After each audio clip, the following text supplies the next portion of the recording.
The deep dive में आपका स्वागत है। ये हमारी खास श्रृंखला है उन सभी के लिए जो प्रतियोगी और विभागीय परीक्षाओं की तैयारी कर रहे हैं। पिछले सत्र में हमने केंद्रीय सिविल सेवा यानी सीसीएस सीसीए नियम 1965 के भाग 1 को समझा था। हम्म। आज हम उसी चर्चा को और आगे बढ़ाएंगे।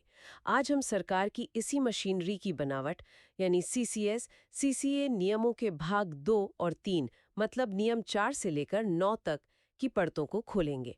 और हाँ, एक छोटी सी बात और, हमने इस बार जानकारी प्रस्तुत करने का तरीका थोड़ा बदला है। हम अपनी चर्चा के लिए स्लाइड्स का उपयोग कर रहे हैं। तो हमें कमेंट्स में ज़रूर बताइएगा कि आपको ये नया स्टाइल बेहतर लगा या पहले वाला फ्लो चार्ट का तरीका। आपकी राय हमारे लिए बहुत मायने रखती है। बिल्कुल। और आज की चर्चा असल में शासन की वास्तुकला की नींव के बारे में है। किसी भी बड़ी सरकारी मशीनरी को चलाने के लिए एक स्पष्ट और तार्किक ढांचे की जरूरत होती है। सीसीएस सीसीए नियम 1965 वही ढांचा प्रदान करते हैं जो ये सुनिश्चित करता है कि सिस्टम में व्यवस्था, अधिकार और सबसे जरूरी जवाबदेही बनी रहे। ठीक है, तो चलिए इस ढांचे को समझना शुरू करते हैं। सबसे पहले तो ये दो शब्द हैं जो अक्सर एक जैसे लगते हैं, केंद्रीय सिविल सेवाएं और केंद्रीय सिविल पद। सुनने में तो एक ही बात लगती है, पर क्या इनमें कोई बड़ा फर्क है? हाँ, ये एक बहुत ही अहम फर्क है और इसे समझना इन नियमों को समझने की पहली सीढ़ी है।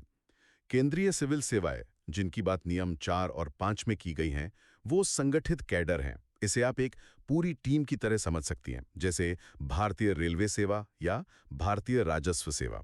इन टीमों के अपने भर्ती के नियम होते हैं, उनकी भूमिकाएं तय होती हैं और करियर में आगे बढ़ने का एक साफ रास्ता होता है। मतलब ये सेवाओं का एक संगठित परिवार है।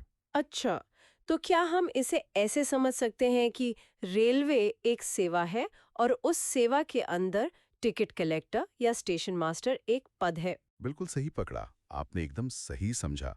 केंद्रीय सिविल पद, जैसा कि नियम 6 में बताया गया है, वे व्यक्तिगत भूमिकाएं या नौकरियां हैं। पद मतलब उस टीम में किसी खिलाड़ी की पोजीशन। एक पद किसी सेवा के अंदर हो सकता है या कभी-कभी सरकार कोई ऐसा पद बना सकती है जो किसी भी संगठित सेवा का हिस्सा ना हो, एक स्टैंडअलोन पद। हम्म। तो सेवा मतलब पूरी टीम और पद मतलब उस टीम की एक खास कुर्सी।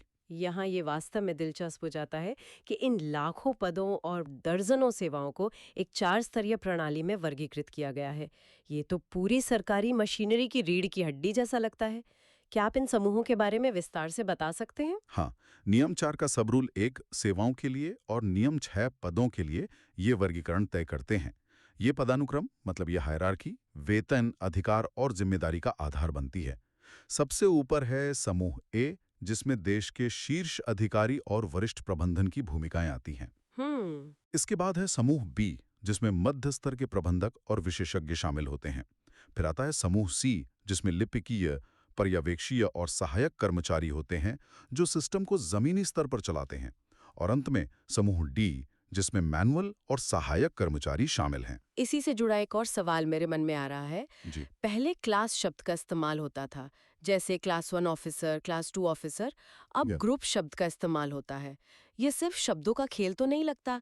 इसके पीछे की सोच क्या थी? क्या क्लास शब्द में कोई समस्या थी? बिल्कुल, ये एक बहुत सोचा समझा बदलाव था जिसे नियम 6A के तहत अनिवार्य किया गया।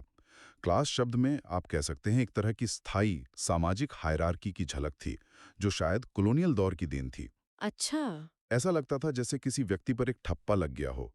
ग्रुप शब्द ज्यादा फंक्शनल और न्यूट्रल है। ये दिखाता है कि यह सिर्फ काम के आधार पर एक वर्गीकरण है, किसी व्यक्ति के दर्जे का स्थायी तमगा नहीं। ये प्रशासनिक सोच में आधुनिकता लाने जैसा एक कदम था। एक मिनट, ये थोड़ा उलझन भरा है। आप कह रहे हैं कि एक ही सर्विस में ग्रुप ए का डायरेक्टर भी है और ग्रुप सी का क्लर्क भी। सुनने में तो ऐसा लगता है कि दोनों अलग-अलग दुनिया के लोग हैं। ये एक ही परिवार यानी एक ही सेवा का हिस्सा कैसे हुए? आपका सवाल बहुत अच्छा है और यह हमें नियम 4 के उपनियम 2 पर ले जाता है।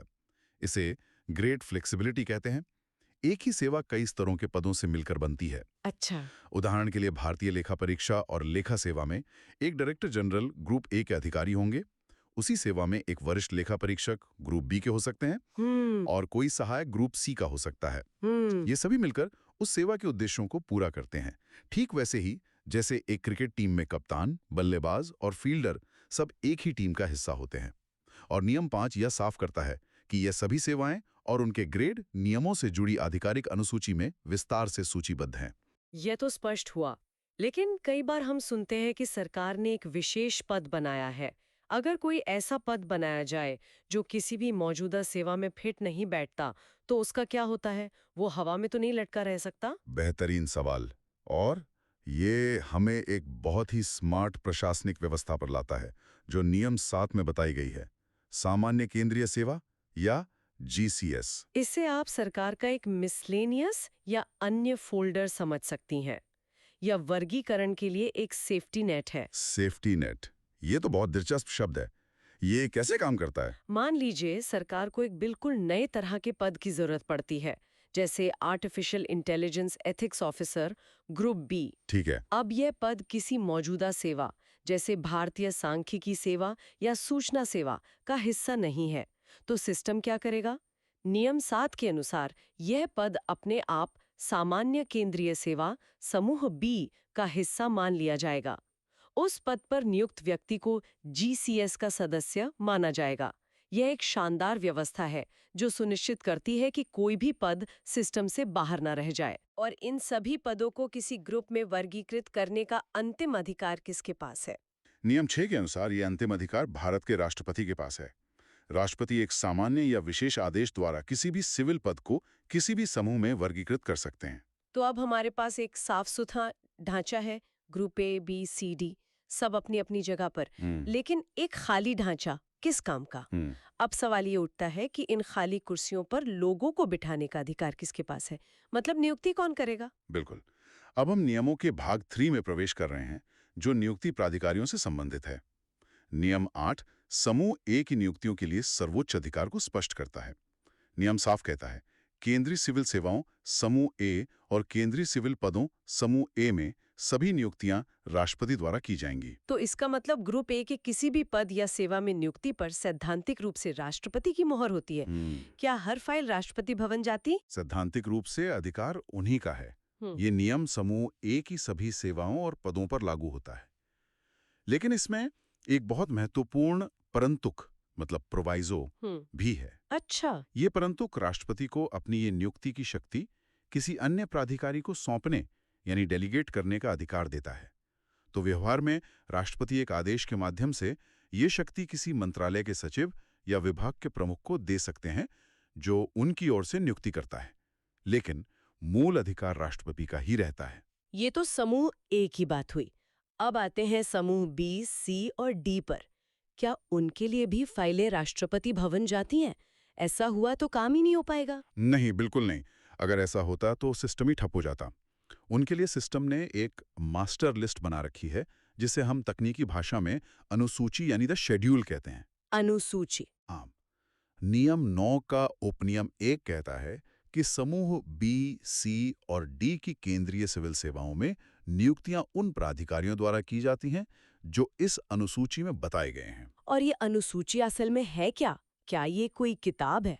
आप इसे एक तरह के ऑपरेशनल गाइड या निर्देशिका समझ सकती हैं। ये सीसीएस नियमों का एक आधिकारिक परिशिष्ट है। इसमें हर सेवा के लिए, जैसे डाक सेवा, राजस्व सेवा, इन सब के लिए साफ साफ लिखा होता है कि ग्रुप बी, सी और डी के पदों पर नियुक्ति करने का अधिकार किस अधिकारी के पास होगा। तो इससे भ्रम की कोई गुंजाइश नहीं रहती। बिल्कुल।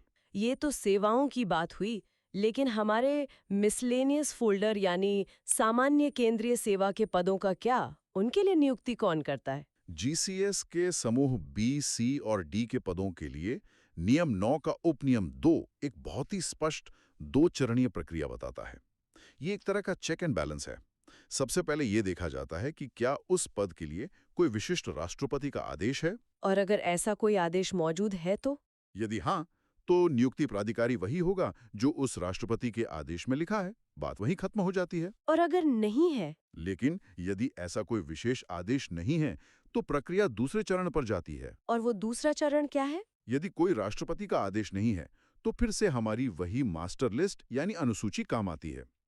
तब नियुक्ति प्राधिकारी वही होगा जो अनुसूची में उस पद के लिए निर्दिष्ट है। समझ गई। तो जीसीएस पदों के लिए एक 2 स्तरीय जांच है। पहले राष्ट्रपति का आदेश देखो और अगर वो नहीं है तो अनुसूची का पालन करो। तो अगर इस सारी जानकारी को संक्षेप में समझना हो तो हर ग्रुप के लिए नियुक्ति का बॉस कौन है? निश्चित रूप से इसे आसान बनाते हैं। समूह ए के लिए चाहे वो सेवा हो या पद, सबसे बड़े बॉस राष्ट्रपति हैं या वो अधिकारी जिसे राष्ट्रपति अपनी शक्ति सौंपते हैं। ये नियम 8 में है। ठीक है। अब आते हैं समूह बी, सी और डी पर। अगर पद किसी संगठित सेवा का हिस्सा है तो नियुक्ति कौन करेगा ये अनुसूची यानी मास्टर लिस्ट में लिखा होगा। ये नियम 9(1) है। और जीसीएस के लिए? और अगर पद जीसीएस यानी मिसलेनियस फोल्डर का है तो पहले राष्ट्रपति का विशेष आदेश देखा जाएगा। अगर वो नहीं है तो फिर से अनुसूची में दिए गए अधिकारी के पास अधिकार होगा। ये नियम 9(2) है। वाह, ये तो वाकई शासन की कार्यप्रणाली की पूरी मशीनरी का ब्लूप्रिंट है। आज हमने समझा कि कैसे लाखों पदों और सेवाओं को स्पष्ट रूप से 4 समूहों में वर्गीकृत किया गया है और कैसे हर समूह के लिए नियुक्ति करने वाले अधिकारियों की एक स्पष्ट श्रृंखला परिभाषित है। मतलब सर्वोच्च स्तर पर राष्ट्रपति से लेकर अनुसूची में दिए गए विशिष्ट अधिकारियों तक। बिल्कुल। ये नियम सिर्फ प्रशासनिक दिशा निर्देश नहीं है, ये शासन का व्याकरण है। यह वह अदृश्य ढांचा है जो भारत की विशाल और जटिल नौकरशाही को स्पष्टता, निरंतरता और जवाबदेही के साथ काम करने में सक्षम बनाता है। एक भावी सिविल सेवक के लिए इस वास्तुकला को समझना प्रभावी शासन की मशीनरी को चलाने और उसमें योगदान देने की दिशा में पहला कदम है। और हमारे श्रोताओं से अनुरोध है कि यदि वे आज चर्चा किए गए किसी विशेष नियम पर, जैसे नियम 7 या नियम 9 पर और भी विस्तृत सत्र चाहते हैं तो कृपया हमें कमेंट सेक्शन में बताएं। अगर आपको ये गहन चर्चा उपयोगी लगी तो कृपया इसे लाइक और शेयर करें ताकि ये और लोगों तक भी पहुंच सके जो इन परीक्षाओं की तैयारी कर रहे हैं। और इस तरह की और जानकारी पूर्ण सामग्री के लिए हमारे चैनल को सब्सक्राइब करना ना भूलें। इतनी देर तक धैर्यपूर्वक हमें सुनने के लिए हम आप सभी की सराहना करते हैं। धन्यवाद। धन्यवाद।